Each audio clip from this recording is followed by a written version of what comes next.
Hello बच्चों, कैसे हो आप सब लोग। स्वागत है आपका इस वीडियो के अंदर, जिसके अंदर हम क्लास 12th इकोनॉमिक्स का न्यू इकोनॉमिक पॉलिसी 1991 चैप्टर का पार्ट 5 करने वाले हैं। इससे पहले हमने बहुत सारे पार्ट्स कर लिए हैं, जिसमें हमने ग्लोबलाइजेशन, प्राइवेटाइजेशन, लिबरलाइजेशन, इन तीनों के बारे में डिटेल में पढ़ लिया है। आप डिस्क्रिप्शन में जाके प्लेलिस्ट को चेकआउट कर सकते हैं, जिससे आपको पूरा पता चल जाए कि हम कैसे पढ़ रहे हैं, कैसे पढ़ते हुए आ रहे हैं। आज ये पार्ट 5th है, जिसके अंदर हम outsourcing and world trade organisation के बारे में पढ़ने वाले हैं। तो चलो बच्चों, बिना किसी देरी के हम इस वीडियो को स्टार्ट करते हैं।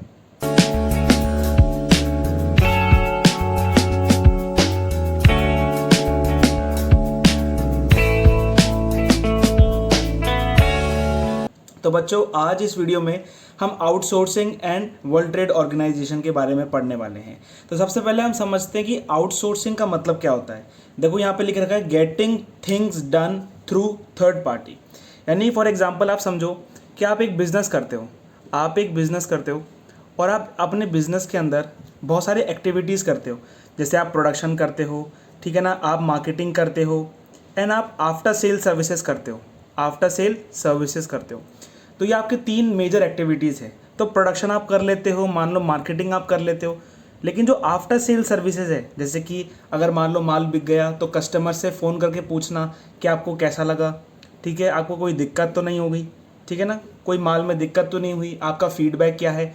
उसके लिए आपने क्या किया, किसी थर्ड पार्टी को ये काम दे दिया, कोई कॉल सेंटर को आपने काम दे दिया जो इस काम के अंदर स्पेशलिस्ट है, ठीक है, जो इस काम के अंदर क्या है, स्पेशलिस्ट है। अगर आप ये काम खुद ना करके उनसे करवाओगे तो आपको पता है कि मेरी कॉस्ट कम आएगी, ठीक है, मेरी एफिशिएंसी बढ़ेगी, एक्यूरेसी बढ़ेगी, ठीक है। तो हम क्या करते हैं, क्योंकि आप बिजनेस चला रहे हो तो सारी एक्टिविटीज़ आप खुद नहीं कर सकते, तो हम किसी थर्ड पार्टी को हायर करते हैं जो हमारी वो सर्विसेज करती है।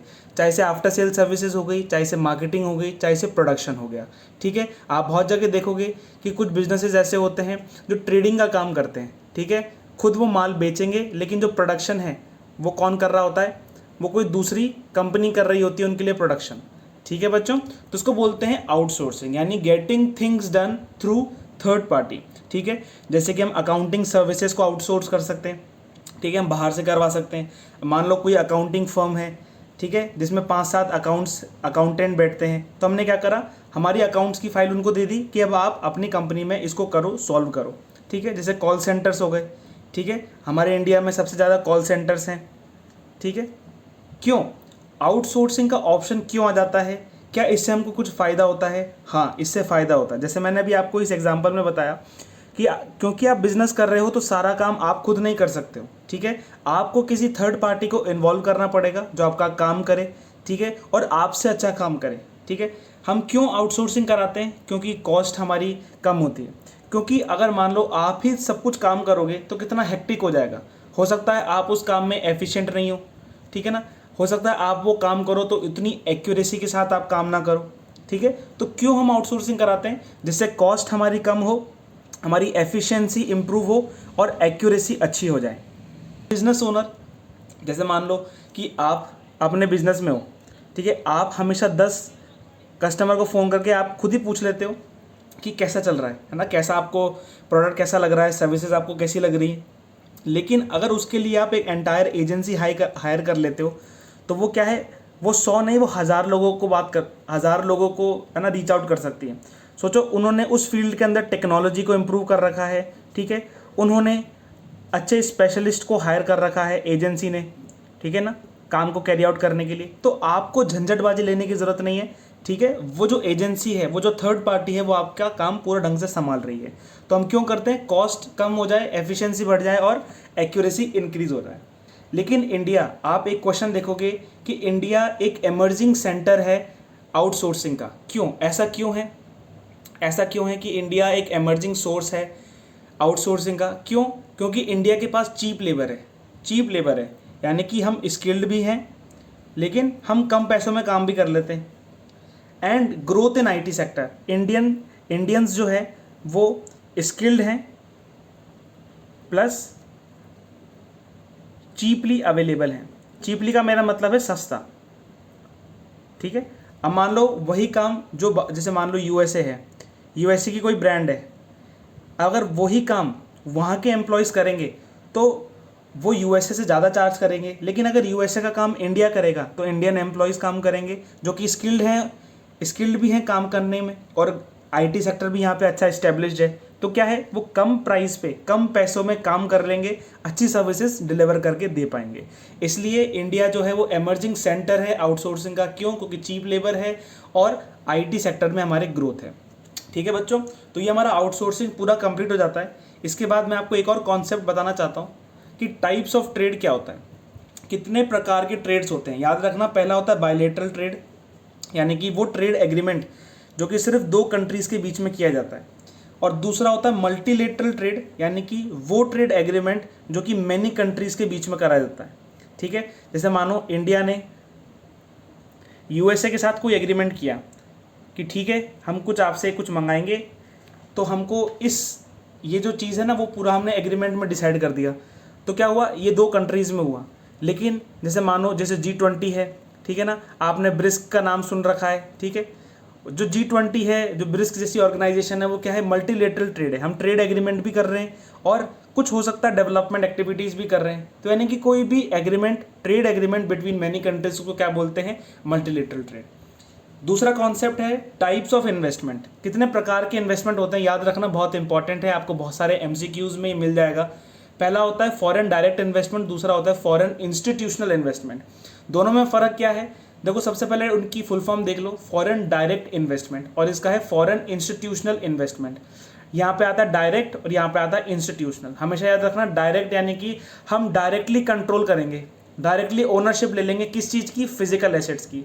जैसे मान लो आप बिजनेसमैन हो, ठीक है, आप बिजनेसमैन हो और आप यूएसए वाले बिजनेसमैन हो, यूएसए में बैठे हुए बिजनेसमैन हो, आपको कोई अपॉर्चुनिटी इंडिया में दिखी और आप इंडियन बिजनेसेस में पैसा लगाना चाहते हो, उनके एसेट्स को टेक ओवर करना चाहते हो और आप उस बिजनेस के एज अ कोर मेंबर बन जाना चाहते हो।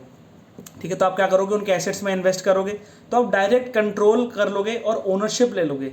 क्या लिख रखा है मैंने, इन्वेस्टमेंट इन फिजिकल एसेट्स, उसको क्या कहते हैं, फॉरेन डायरेक्ट इन्वेस्टमेंट। और दूसरा होता है फॉरेन इंस्टीट्यूशनल इन्वेस्टर्स। यहाँ पे क्या होता है, आप उनके इंस्टीट्यूशंस में इन्वेस्ट करते हो, यानी कि आप इन्वेस्ट करते हो उनके शेयर्स में। डायरेक्ट कंट्रोल आपके हाथ में नहीं होता, लेकिन शेयर्स आपके हाथ में होता है।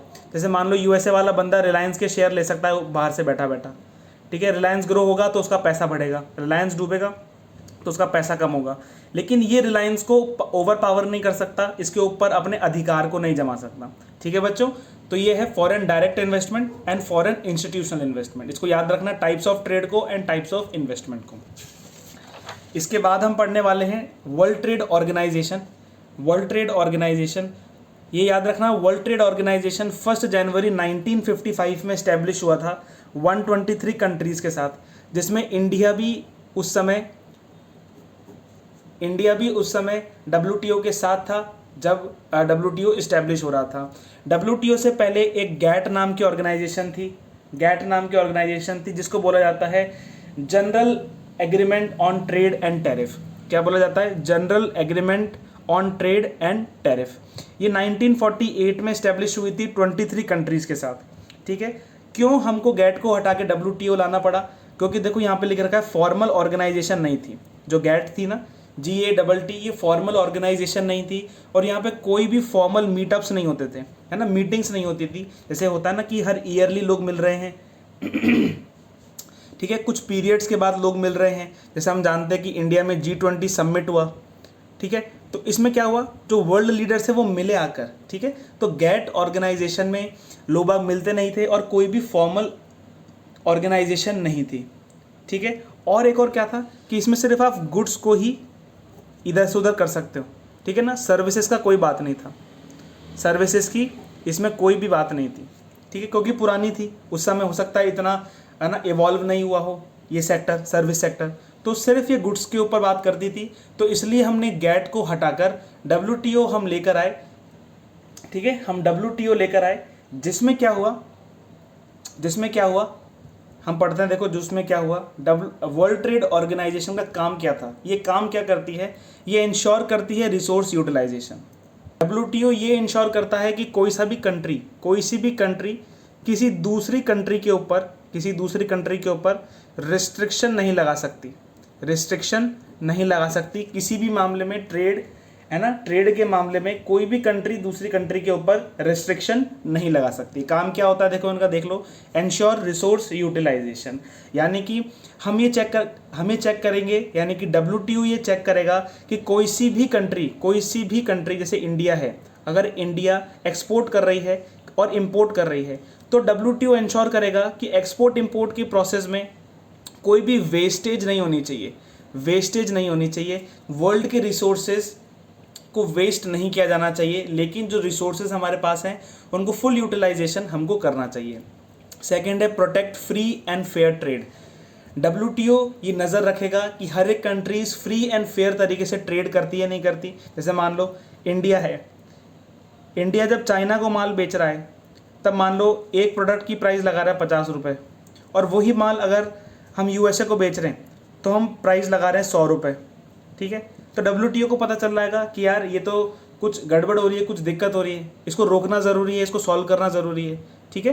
तो WTO इंश्योर करता है कि सब लोग फ्री तरीके से, कोई रिस्ट्रिक्शन नहीं होगी, ठीक है ना, कोई बैरियर नहीं होगा, फ्री एंड फेयर तरीके से, कोई भी किसी के साथ फ्रॉडलेंट नहीं होगा, ठीक है ना, रिसोर्सेज का मिसयूज़ नहीं होगा, ठीक है, गलत माल आप नहीं बेच सकते, यानी कि protect free and fair trade promote करता है वर्ल्ड ट्रेड ऑर्गेनाइजेशन। थर्ड है प्रमोट कंपटीशन। अब क्या हुआ, इंडिया में जैसे ही ग्लोबलाइजेशन, लिबरलाइजेशन एंड प्राइवेटाइजेशन आया, क्या हुआ, बाहर की कंट्रीज इंडिया में आई, बाहर के प्रोडक्ट्स इंडिया में आए, तो क्या हुआ, एक कंपटीशन बढ़ा। जो डोमेस्टिक प्रोड्यूसर्स है अब उनकी भी इच्छा करने लगी कि हम भी बाहर जाके माल को बेचने लगे, है ना, हम भी बाहर जाके माल को बेच के आए, और बाहर की कंट्रीज़ का जो प्रोडक्ट है वो इंडिया में आने लगा। तो क्या हुआ, कंपटीशन बढ़ा, और उसी को प्रमोट करने का काम है वर्ल्ड ट्रेड ऑर्गेनाइजेशन का। वर्ल्ड ट्रेड ऑर्गेनाइजेशन ये चाहती है कि हर कंट्रीज का एक्सेस ग्लोबल मार्केट्स में हो, कोई सी भी कंट्री कोई से भी मार्केट से कुछ भी मंगा सकती है ना, विदाउट किसी वेस्टेज ऑफ रिसोर्सेज के, एंड फ्री एंड फेयर तरीके से, ठीक है। तो WTO का ये वर्क था कि प्रमोट कंपटीशन। अब इसके बेनिफिट्स क्या हुए इंडिया को इसके बेनिफिट्स क्या हुए, सबसे पहला बेनिफिट कि न्यू अपॉर्चुनिटी फॉर एक्सपोर्ट्स। जब हम WTO से साइन अप करें, WTO मान लो एक तरीके से मार्केट प्लेस है, ठीक है, मार्केट प्लेस है जहाँ पे जाके हमको क्या हुआ, बहुत सारे न्यू अपॉर्चुनिटीज़ मिली एक्सपोर्ट्स की, जिसमें हमारे रिलेशनशिप डेवलप हुए, ठीक है, बहुत सारे रिलेशनशिप्स डेवलप हुए, ठीक है, ये हमको बेनिफिट मिला इंडिया को। सेकंड है MFA। पहले हमारे यहाँ मल्टी फाइबर एग्रीमेंट चलता था, जिसके अंदर ऐसा होता था कि कुछ कोटा रिस्ट्रिक्शंस होते थे। तो क्या हुआ, जैसे ही हम WTO से जुड़े और हमको उसका बेनिफिट क्या मिला, हमको ये बेनिफिट मिला कि वो जो MFA एग्रीमेंट था वो पूरी तरीके से ख़त्म हो गया, डिमोलिश हो गया, ठीक है। और वैसे जैसे ही वो डिमोलिश हुआ, ट्रेड इंक्रीज़ क्यों हुआ, क्योंकि कोटा रिस्ट्रिक्शंस कम हो गए थे, ठीक है। मल्टी फाइबर एग्रीमेंट में क्या हो रहा था कि जो कोटा रिस्ट्रिक्शंस थे वो लग रहे थे कॉटन रिलेटेड गुड्स पे, या फिर सब्सिडीज एंडेड इंटरनेशनली। देखो मैं इसको समझाता हूँ आपको, सब्सिडीज एंडेड इंटरनेशनली। क्या इंटरनेशनल मार्केट में जो सब्सिडीज दी जाती है, एग्रीकल्चर के प्रोडक्ट्स को, वो क्या हुआ, वो एंड हो गई। तो जैसे एग्रीकल्चर के सेक्टर में सब्सिडीज एंड हो गई, क्या हुआ, एग्रीकल्चर रिलेटेड प्रोडक्ट्स की प्राइस बढ़ने लग गई, और जैसे ही प्राइस बढ़ने लग गई तो इंडिया को क्या हुआ, फ़ायदा हुआ, क्योंकि जो इंडिया के पास एग्रीकल्चर था, एग्रीकल्चर के प्रोडक्ट्स थे वो क्या थे, चीप प्राइस पे थे, तो इंडिया को फ़ायदा हुआ क्योंकि सब्सिडीज एंड हो गई इंटरनेशनली, ठीक है। फोर्थ पॉइंट आता है India formed group and gained bargaining power. कौन सी पावर, बार्गेनिंग पावर। अब क्या हुआ कि जैसे ही हम WTO के मेंबर बने, बहुत सारे ग्रुप्स, बहुत सारे कंट्रीज से हमारी अच्छी बातचीत चालू हो गई, ठीक है ना। बहुत सारी कंट्रीज़ मिलके हमने क्या करा, एक ग्रुप बना लिया। तो क्या हुआ, जब भी हम हमारी डिमांड रखते वो फुलफ़िल होती, अगर वो सही डिमांड होती, अगर वो फेयर डिमांड होती तो फुलफ़िल होती, ठीक है। जैसे मानो कि ईरान है, ईरान अगर ऑयल की प्राइजेस को इंक्रीज़ कर रहा है तो एज़ इंडिया, क्योंकि अब इंडिया ने ग्रुप्स फॉर्म कर लिए हैं, बहुत सारे कंट्रीज़ इंडिया के साथ हो गई है, तो अगर WTO में, वर्ल्ड ट्रेड ऑर्गेनाइजेशन में इंडिया आवाज़ उठाए कि नहीं, ईरान ऑयल की प्राइजेस को नहीं बढ़ा सकता, तो क्या होगा, WTO इंश्योर करेगा कि ऑयल की प्राइजेस नहीं बढ़े। क्यों? क्योंकि बहुत सारे कंट्रीज इन प्राइस के इंक्रीज को बहुत, है ना, इस प्राइस के इंक्रीज को बहुत ज़्यादा क्या कर रहे हैं, नेगलेक्ट कर रहे हैं। क्या कर रहे हैं? नेगलेक्ट कर रहे हैं। अगर सारी दुनिया मना कर रही है कि हम नहीं खरीदेंगे ऑयल, अगर इसकी प्राइस बढ़ गई, तो WTO को क्या करना पड़ेगा, रेगुलेट करना पड़ेगा, ईरान को समझाना पड़ेगा, क्योंकि ये इंश्योर करता है resource utilisation, protect free and fair trade and promote competition. अगर वो मना नहीं करेगा तो क्या होगा, कंट्रीज नहीं खरीदेंगी तो क्या होगा, ट्रेड कम होगा, लोग आगे ईरान पर रेस्ट्रिक्शन लगा देंगे। लेकिन WTO का मेन मकसद है कि कोई किसी भी कंट्री पर रेस्ट्रिक्शन ना लगाए। ठीक है बच्चों, तो ये था पूरा हमारा WTO, वर्ल्ड ट्रेड ऑर्गेनाइजेशन। ठीक है, इसमें एक चीज़ क्या हुई, देखो इसमें एक चीज़ प्रॉब्लम हुई। इसमें प्रॉब्लम क्या हुई कि सिर्फ कैपिटल मूव कर सकती थी फ्रीली, लेकिन लेबर्स नहीं कर सकते थे। जैसे मानो इंडिया से जो कैपिटल थी वो USA चली जाती थी, लेकिन जो इंडिया से जो लेबर है वो USA नहीं जा सकते थे। क्यों? क्योंकि इंडिया की जो कैपिटल है वो फ्रीली फ्लो कर रही थी USA में, लेकिन जो लेबर्स थे वो फ्रीली फ्लो नहीं कर पा रहे थे। क्यों? क्योंकि स्किल सेट नहीं था, है ना, कुछ अपॉर्चुनिटी नहीं थी। ठीक है, अब जो USA के लेबर्स हैं वो स्किल्ड लेबर्स हैं, उनको टेक्नोलॉजी के साथ काम करना आता है, लेकिन इंडियन लेबर्स को नहीं आता। ठीक है,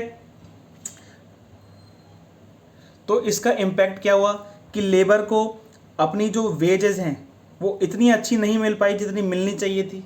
ठीक है, जितनी इंटरनेशनली मिल रही थी।